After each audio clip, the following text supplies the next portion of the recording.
Acho que em todas as turmas essa semana eu esquecia de colocar para gravar e sempre tinha um anjo que falava, Hanna, pelo amor de Deus, criatura, coloca para gravar. Obrigada, Guilherme, e obrigada, Mari, por me avisar aqui no chat.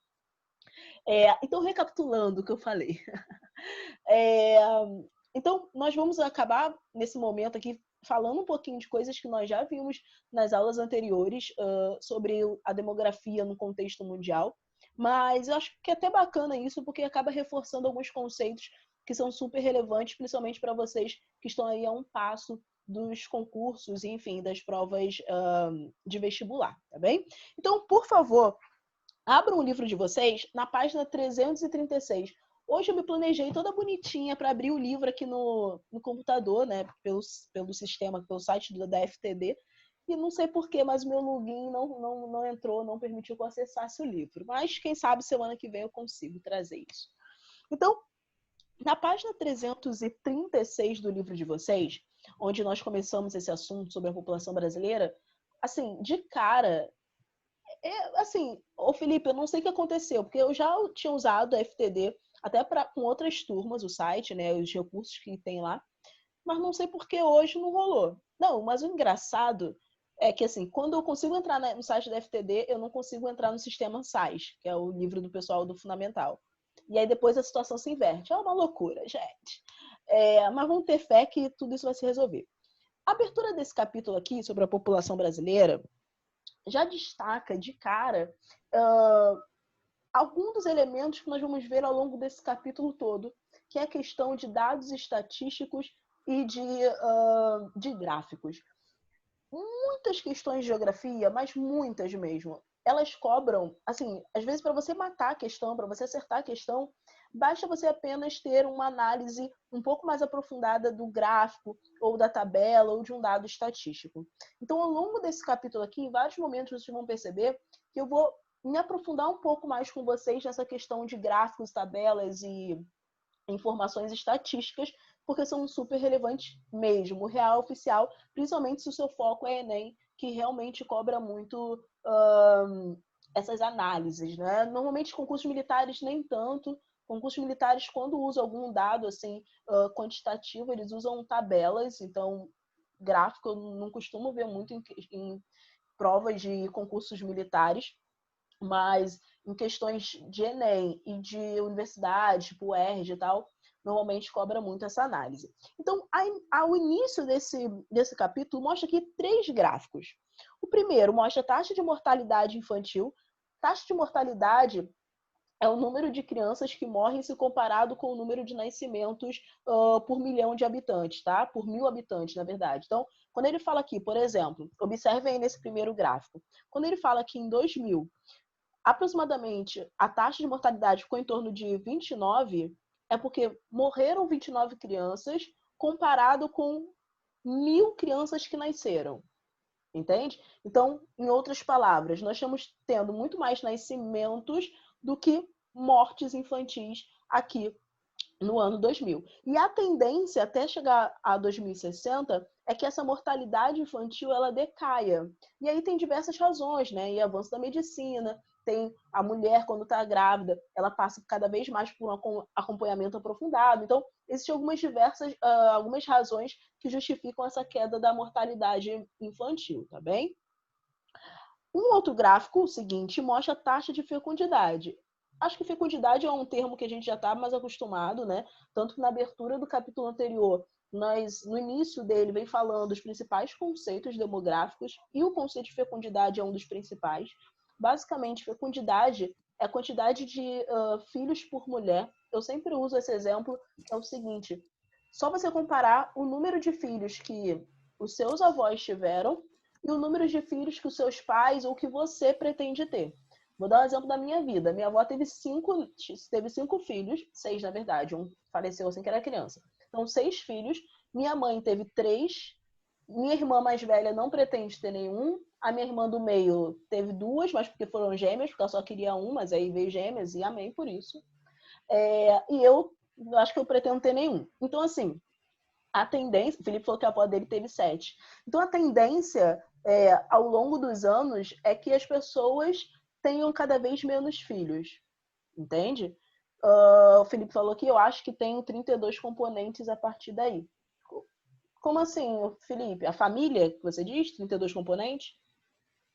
A sua mãe quer. Assim, eu sou filha, assim, a mais nova, eu tenho mais duas irmãs. Assim, era maravilhoso quando minhas irmãs viviam em casa. Agora são casadas, moram na casa delas. Mas era muito bom ter duas irmãs. E a gente dormia no mesmo quarto, então era muito bacana e tal. A gente conversava até tarde. Mas ter filhos é gasto, né, gente? É lindo, família grande, acho maravilhoso. Pena que é gasto, né, gente? Então, assim, é complicado. Ah, tá. Felipe falou, minha família tem mais 30 pessoas, 32 pessoas, depois dos meus avós, eu acho. Ah, tá. Somando tios, primos, sobrinhos. Entendi.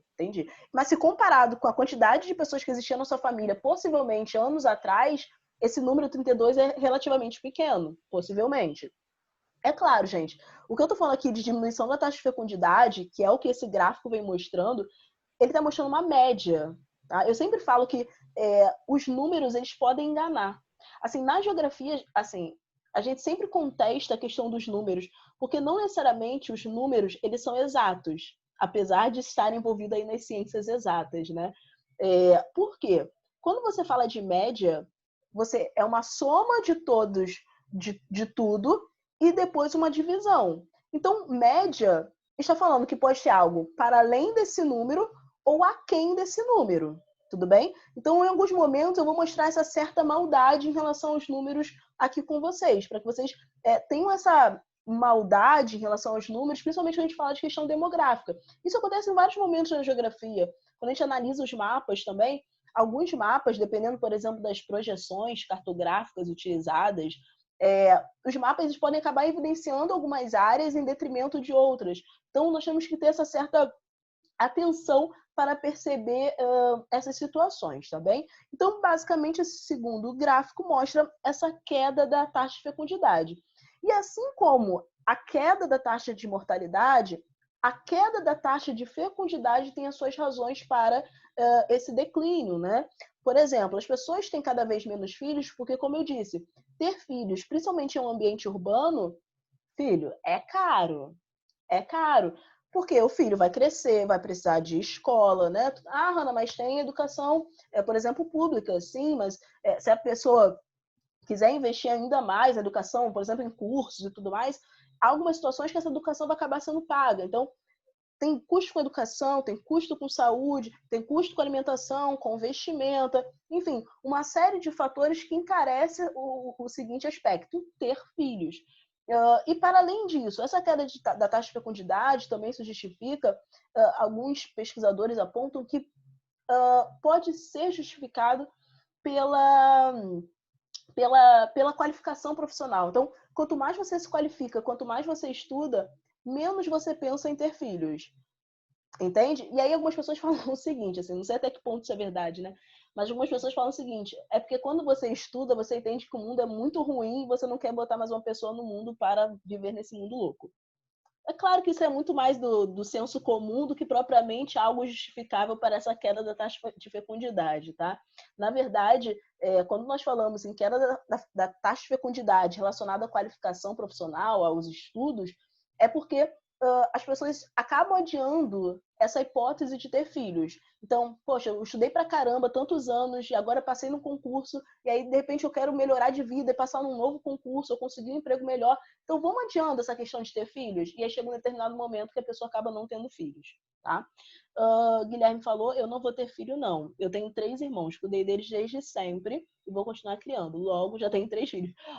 Ótimo esse raciocínio, Guilherme. Já tem os 3 filhos ali garantido, não tem mais para quê, para ter mais, né? Mas é uma escolha individual, né? E por último, nós temos ali um gráfico que mostra a queda da população de forma geral. Lembrando, gente, todos esses dados aqui é sobre a população brasileira, tá bem? Meu Deus, Rodrigo. Rodrigo falando que quer ter 7 filhos. Olha, eu espero que você, nossa, tenha toda a paciência do mundo, que você... Porque, olha, acho lindo também, mas tenso. Então, esse último gráfico que mostra aqui a população está demonstrando que a população está em queda, né? A população brasileira. Porém, esse processo de queda da população só começa a acontecer a partir de 2040, ou melhor, só vai começar a acontecer a partir de 2040.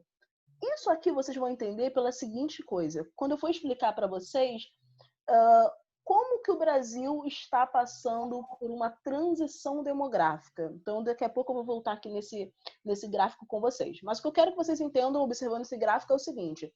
A população brasileira vai começar a decair em 2040, e aí tem uma justificativa. Começa a cair em 2040 por conta de uma mudança, uma consolidação da transição demográfica que está em curso já no Brasil. Tá bem? Eu vou explicar isso para você. Para vocês, na verdade. E aí agora eu peço que vocês venham passar a página lá para 338, por favor. Na página 338, aqui no livro de vocês, é apresentado um panorama geralzão da realidade populacional ou demográfica brasileira.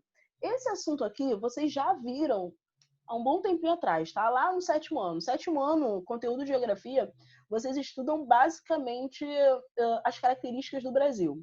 E aí, dentre essas características, vocês acabam estudando a composição da população brasileira, desde composição étnica até a composição em relação à faixa etária, a gêneros, enfim. Isso tudo vocês estudam no 7º ano, mas como ensino médio, a gente acaba dando um remember aí, porque já tem muito tempo que vocês estudaram. Então, basicamente, nessa página 338, é destacado algumas coisas que eu vou detalhar aqui para vocês. Primeiro, quando nós falamos em população brasileira, dados atuais, nós temos aproximadamente no nosso país cerca de 208 milhões de pessoas. Mas, obviamente, esses 208 milhões, eu falo bilhões, 208 milhões de brasileiros não surgiram de uma vez só. Opa, a partir de hoje temos 208 milhões de habitantes. Não, foi um processo gradual. E esse processo gradual de crescimento demográfico no Brasil, ele foi acompanhado pela realização de censos. Censos, não sei se já ouviram essa palavra, mas censo, basicamente, é uma coleta de dados sobre a população de um determinado país. Então, vários países têm os seus censos, tudo bem? No caso do Brasil, quem realiza o censo brasileiro é o órgão conhecido como IBGE, Instituto Brasileiro de Geografia e Estatística. Esse censo, ele é realizado de 10 em 10 anos e ele coleta diversas informações sobre o país, ou melhor, sim, sobre o país, mas nesse caso específico é sobre a população, né? Mas o IBGE ele não coleta apenas dados sobre a população, ele coleta dados sobre os mais diversos aspectos do país, tá? Desde questões trabalhistas, enfim. Ele é um órgão responsável por essa coleta de dados, basicamente. Então, se você quer saber alguma coisa sobre a população brasileira ou sobre o território brasileiro, enfim, distribuição dos recursos, você entra no site do IBGE. Mas eu já te adianto, o site do IBGE é uma loucura. Uma loucura em qual sentido? Eu vou explicar. Tem tabelas para tudo quanto é lado. Tem mapas para tudo quanto é lado. Gente, até hoje, honestamente, assim, eu sei mexer no básico ali do site do IBGE. Para vocês terem uma ideia, existe curso que o IBGE fornece para você saber mexer no site dele. Olha que loucura. Porque é muita informação real, oficial mesmo, tá? É muita informação. Então, aqui nesse capítulo do livro de vocês, estão apresentadas algumas dessas informações. Mas é porque lá no site você consegue cruzar dados. E em alguns momentos é importante esse cruzamento de dados, que eu vou mostrar para vocês aqui como é possível de fazer, tá bem? Então, esses censos realizados pelo IBGE, eles acontecem de 10 em 10 anos. O último foi em 2010, tá? No censo de 2010, as informações que nós tínhamos era que a população brasileira era algo em torno de 190 milhões de habitantes. Lembra que eu falei agora há pouco? Que atualmente nós somos 208, mas em 2010 nós éramos 190 milhões. Ou seja, nós tivemos um crescimento da população brasileira. Tudo bem? E aí você pergunta, Hanna, mas calma aí, mas o IBGE ele coleta dados só de 10 em 10 anos, e o que acontece aí nesses intervalos de 10 em 10 anos? A gente fica sem informação sobre a população brasileira? Não, tá? Nesse intervalo aí de 10 em 10 anos, o IBGE ele realiza algumas coletas de informações por meio de amostras, tudo bem? Então, eles escolhem alguns indivíduos do território brasileiro para coletar informações sobre a população do país. tudo bem? Mas a informação mais geralzona mesmo acontece com os censos. Esse ano teria censo, o IBGE já estava na fase de contratação dos recenseadores, que é aquela galera que bate de porta em porta para coletar as informações. Mas por conta do coronavírus, o censo que aconteceria esse ano, ele foi adiado para o ano que vem. Isso já tinha acontecido na história do Brasil, tá? Só uma vez só. Essa é a segunda vez que acontece esse adiamento do censo. E aí, nós temos algumas informações básicas, né? Como, por exemplo, o Brasil ele é considerado o país que tem a quarta maior população do mundo. O Brasil ele tem uma extensão territorial em torno de 8 milhões de quilômetros quadrados. Isso nos leva, se nós relacionarmos, né, a quantidade de pessoas com a extensão territorial do país, esse cruzamento desses dados nos faz entender a questão da densidade demográfica. Densidade demográfica também é um conceito que eu já falei com vocês. Mas só relembrando, o Felipe falou aqui, pô, professor, eu acho que cabe esse tanto de gente. Agora, no Japão ou China da vida, não cabe. Pois é, assim, Felipe, os dois exemplos que você me deu, Japão e China, são casos distintos. No Japão, realmente, assim, o território japonês é muito pequeno. E além de ser um território muito pequeno, a grande parte do Japão é formado por montanhas. Então, a grande maioria da população japonesa ela não mora nessa área montanhosa. Então, acaba levando a uma alta densidade demográfica. Tudo bem? Então, a elevada densidade demográfica do Japão se justifica pelo relevo. Já na China, a elevada densidade demográfica se justifica pelo número de pessoas mesmo, pelo número de habitantes. Porque o território chinês, a China, é um dos maiores países do mundo. Se não me engano, é o segundo maior país do mundo. A primeira é a Rússia e a segunda é a China. Então, é um país muito grande. O problema é que tem muitas... Assim, não sei se esse a gente pode chamar isso de problema, mas a questão é que tem muita gente. Então, acaba também forçando essa densidade demográfica. Tá? Então, são casos distintos, mas que exemplificam muito bem o que é a densidade demográfica. De repente, você está ouvindo falar aqui de densidade, de repente você não lembra, então não se preocupe, eu vou relembrar para você. Densidade demográfica é basicamente a relação entre o número de habitantes distribuídos por quilômetro quadrado, tá bem? Então, no Brasil, aqui no livro de vocês fala, tem aproximadamente 23 habitantes por quilômetro quadrado. Isso não é muito não, tá, gente? Não é uma densidade demográfica muito elevada, não. Mas isso é caso geral, isso é caso Brasil. Mas é importante nós analisarmos as situações particulares. Como assim? É importante nós entendermos a realidade de cada unidade da federação. Por quê? Se você analisa os estados brasileiros, você vai perceber que os estados litorâneos, eles concentram muito mais habitantes do que os estados no interior do Brasil. Por exemplo, se você analisa Nordeste e Sudeste, você vai ver que a população brasileira se concentra grande parte dessa região. Gente, só um dado, tá? A região Sudeste, ela é relativamente pequena, se comparada, por exemplo, com a região Norte, se comparada com a região Centro-Oeste, tudo bem? Mas apesar de ser uma região relativamente pequena, ela concentra aproximadamente 40% da população brasileira. Você tem ideia do que é isso? 10% do território nacional, que é a porcentagem que o Sudeste ocupa no nosso país, concentra 40% da população. Ou seja, é muita gente aglomerada. E aí, assim, inevitavelmente, assim, claro que assim, tem como você reverter, mas a consequência disso vai ser falta de habitação, problemas ambientais gravíssimos, como nós já vimos nos capítulos anteriores, vai ser problemas de mobilidade urbana, você vai ter uma série de consequências que são oriundas desse processo de concentração populacional ou de elevada densidade demográfica. Tudo bem? E aí, claro, vai demandar um nível de planejamento governamental assim absurdo. E, infelizmente, não é o que nós encontramos no nosso país. Então, aí você tem processos de favelização, de trânsito, de poluição adoidado, enfim, uma série de problemas que ainda nós enfrentamos. Tudo bem? Então, avançando aí um pouco aí no nosso conteúdo, falando sobre essa concentração populacional no litoral, sobretudo no Nordeste e no Sudeste, Na página 338 tem um mapa que mostra essa densidade demográfica.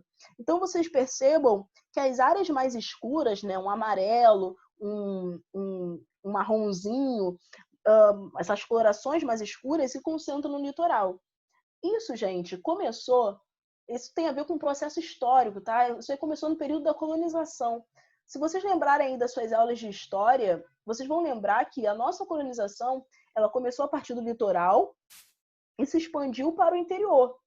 Mas, por muitos e muitos séculos, nós nos concentramos nessa faixa litorânea. Então, se você pensa em exploração do pau-brasil, se você pensa em ciclo do açúcar, se você pensa em ciclo da mineração, se você pensa em ciclo do café, ou seja, nessas ilhas econômicas, que foi um assunto que eu já tinha comentado com vocês no capítulo sobre industrialização brasileira, você vai perceber que todas essas atividades, exploração do cacau, grande parte das atividades que vigoravam no Brasil entre o século XV e o século XIX se concentraram na região litorânea.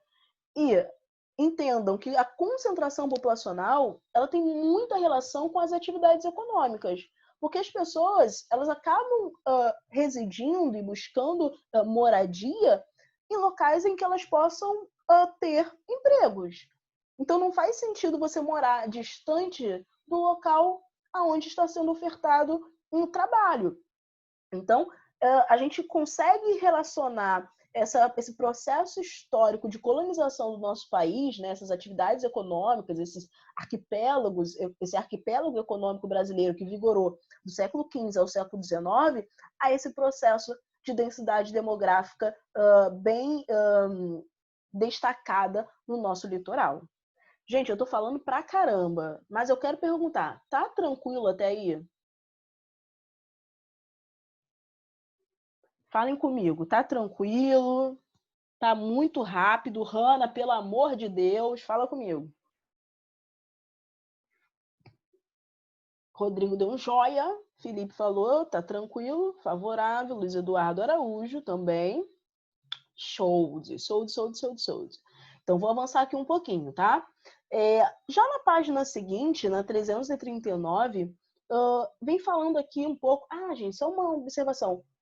Eu falei que o censo, né, o IBGE, foi criado em 1937, e a partir daí nós começamos a ter esses censos de 10 em 10 anos. Mas o primeiro censo, né, a primeira coleta de informações sobre a população brasileira, ele ocorreu em 1872. E por que isso é importante? Isso já foi questão de prova, tá? Em questão de história, não de geografia. Mas eu vou entrar aí no âmbito da história e vou comentar isso com vocês.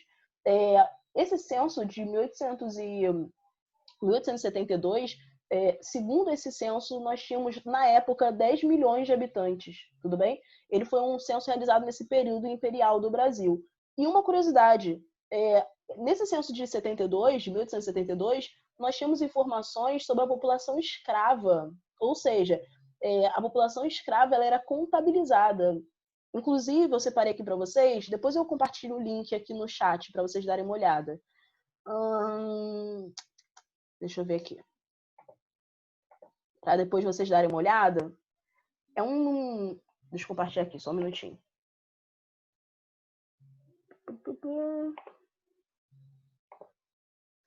Tem uma matéria, eu não sei se vocês conhecem, um site, na verdade é um portal de notícias chamado Nexo. Se vocês não conhecem, gente, Real Oficial. Deem uma olhada. Eles têm página no Facebook, eu não sei se no Instagram tem, mas no Facebook eles têm.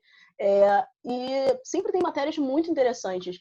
E uma das matérias é essa aqui. Deixa eu fechar isso aqui. Que é uma matéria que comenta esse censo de 1872. Depois eu compartilho o link e vocês podem dar uma lida, caso vocês tenham interesse e tudo mais. E aí vem tabelas, enfim, gráficos, e é bem legal, tá? Depois vocês podem dar uma olhada. Deixa eu fechar isso aqui. Ok. Então, na página 339, agora sim, avançando, nós continuamos falando dessa distribuição desigual da população pelo território. Nós já entendemos que o litoral brasileiro, né, a vertente leste do nosso país, concentra muito mais pessoas do que a vertente oeste, ou seja, o interior do Brasil. Mas a distribuição desigual da população brasileira, ela também se compara, ela também pode se destacar na relação espaço urbano e espaço rural. O Felipe falou aqui que tem preguiça de ler na internet, mas faça esse esforço. Eu sei, eu também, assim, eu tenho que estar com muita vontade de saber sobre aquele assunto para ler na internet, porque cansa muito as minhas vistas. Mas tem coisa que vale a pena, essa matéria é uma delas. Eu li já tem um tempinho. Aí vai lendo aos poucos, não ler de uma vez só, não. Então, a distribuição desigual da população brasileira, ela pode ser identificada em diversas escalas, em diversos recortes, né? Quando nós analisamos o Brasil de forma geral, tem uma concentração populacional no litoral se comparado com o interior. Mas também há uma concentração da população nas áreas urbanas se comparada com as áreas rurais. Só para vocês terem uma ideia, a população urbana do Brasil, ou seja, a população que se concentra nas cidades, é algo em torno de 84%. Enquanto no meio rural, nós temos aproximadamente 16% da população brasileira. Ou seja, nós somos um país predominantemente urbano. E aí nós poderíamos entrar aí no assunto de urbanização, que nós já comentamos e tudo mais, mas não é esse o ponto que eu quero destacar com vocês. O que eu quero destacar com vocês é o seguinte: teve uma questão do Enem que falava sobre essa realidade brasileira, essa disparidade, essa diferença de concentração de pessoas nas áreas urbanas e nas áreas rurais. Mas antes de mostrar essa questão para vocês, observem que nessa página 339 tem uma tabela que mostra essa evolução da população brasileira. O que eu quero que vocês percebam é o seguinte: a população urbana, ela cresceu até 1970. Depois disso, a população urbana ela entrou em declínio. Agora, se você analisa a população rural, essa população rural ela veio decrescendo, veio caindo desde lá de 1950. Em outras palavras, essa tabela está explicando o que foi o processo de urbanização no Brasil. Ou seja, nós tivemos o início da queda da população na área rural a partir de 1950 e na área urbana a população começou a crescer em 1950 e continuou crescendo até 1970 e a partir de agora começa a entrar em declínio. Tudo bem? Então, essa tabela aqui está mostrando o processo de urbanização brasileira a partir de dados estatísticos, mostrando essa diferença da concentração populacional nas áreas urbanas e nas áreas rurais. Tranquilo? E aí, avançando um pouquinho mais com vocês, é importante destacar que até vim falando aqui no final dessa página, eu falei com vocês agora há pouco que a população se concentra no litoral e não no interior. Mas tem algumas cidades que são exceção, tá? Algumas áreas que são exceções, como é o caso de Brasília. Brasília está localizada no interior do Brasil, mas ela tem uma elevada concentração populacional. Se eu não me engano, a densidade demográfica de Brasília é um pouco mais de 400 habitantes por quilômetro quadrado. É gente pra caramba por quilômetro quadrado, tá bem? Isso se justifica porque no período da Constituição de Brasília, na década de 50, muitos migrantes se deslocaram para lá em busca de emprego, principalmente nordestinos, né? Os chamados candangos. Então, isso justifica essa grande concentração populacional em uma localidade que está no interior do nosso país. Uma coisa que eu quero destacar com vocês, antes de finalizar a nossa aula, é na página 340, que diz o seguinte. Olha só, nesse trechinho aqui, ó, da página 340, tá? Fala o seguinte: apesar de serem menos populosas, as regiões Norte e Centro-Oeste apresentam um constante aumento na representatividade populacional brasileira, enquanto as demais apresentam uma tendência de declínio. E aí ele exemplifica isso que ele acabou de dizer com esse gráfico em torre aí, ou gráficos em barras, como nós chamamos, ao lado do texto. Em outras palavras, gente, o que está querendo falar é o seguinte: ok, a população brasileira ela se concentra no litoral se comparado com as áreas mais interiores, mas eu preciso dizer que nos últimos anos, como ele diz aqui, o centro-oeste e o norte, que são as regiões mais interioranas do nosso país, elas estão tendo uma representatividade, elas estão representando áreas com muitas pessoas, pela seguinte justificativa: as demais regiões brasileiras, a região nordeste, sul e sudeste, elas estão tendo queda populacional muito acentuada. Por outro lado, no norte e no centro-oeste, essa queda populacional está sendo gradativa, ela não está sendo tão intensa assim. Tudo bem? E aí tem uma questão do Enem, que é o que eu ia falar com vocês, que caiu no ano de 2016, na prova de 2016, que fala, de certa forma, sobre isso. Então, eu trouxe para que vocês saibam como que esse conteúdo pode ser cobrado na prova. Deixa eu ver aqui. Deixa eu ver quantos minutos faltam para acabar. 4 minutos, menos de 4. Essa questão, basicamente, ela fala das mudanças que ocorreram no campo brasileiro e aí de que forma ele traz esse assunto? Através da evolução da música. Então, antigamente, o que nós hoje conhecemos como música sertaneja, né, o sertanejo universitário, era conhecido como música caipira. Né? Se você compara as duplas caipiras de antigamente com as duplas sertanejas de hoje, assim, você consegue perceber uma modernização da música e da caracterização, enfim, desses artistas. Então ele traz essa situação próxima da nossa realidade, né, que é o sertanejo universitário, e relaciona com essas mudanças ocorridas no campo.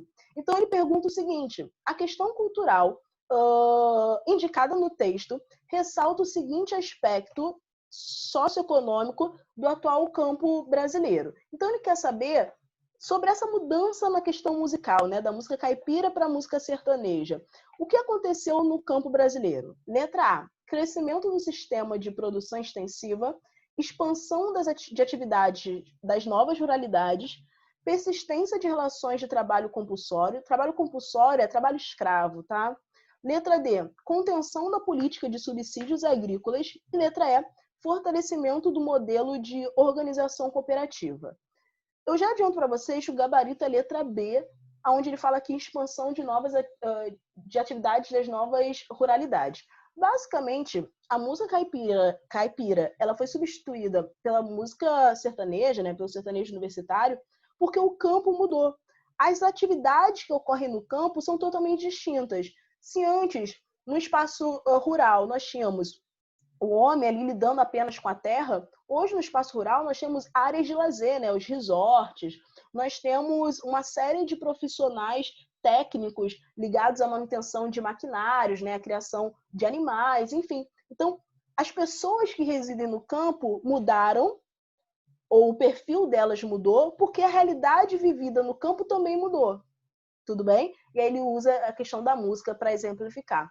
Na aula que vem eu posso voltar nessa questão de forma mais tranquila e não tão corrida assim, para vocês entenderem até mais aprofundadamente. Então essa questão se relaciona com o que ele falou aqui, de crescimento do setor, ou melhor, de uma queda menor na questão populacional das regiões norte e centro-oeste, se comparado com a diminuição da população das áreas mais centrais do nosso país, né? As outras regiões, a região nordeste, a região sudeste e a região sul. Tranquilo, queridos? Abra seu coração. Dúvidas? Fala comigo. Tranquilaço? Show de. Então estamos de boas. Queridos, semana que vem nós nos encontramos, se tudo der certo. E aí a gente continua esse capítulo. Ok? É isso. E semana que vem vamos fazer exercício. Eu queria fazer hoje, mas tinha muito conteúdo, enfim. Tá bom? Beijo para vocês. Bom final aí de semana, bons estudos, boas aulas. Até. Tchau de Miss.